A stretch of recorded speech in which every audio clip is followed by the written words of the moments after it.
కదా ఇదే block buster తర్వాత హనుమాన్ గుంటూరు కారం కన్నా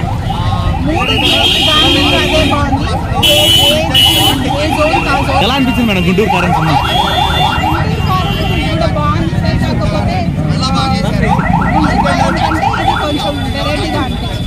అంటే గుంటూరు కారంలో మైనస్ ఏమంటే చెప్తారు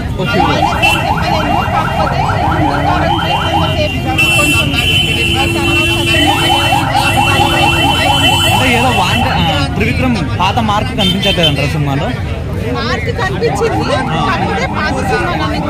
ఓకే, అన్ని రీమిక్సెస్ కొట్టాడానికి తెలుసా? ఓకే, ఓవరాల్ గా ఇప్పుడు ఈ సంక్రాంతికి విన్నర్ ఎవరో పోతున్నారు? మహేష్ బాబా, హనుమానా లేకుంటే సైంధవా?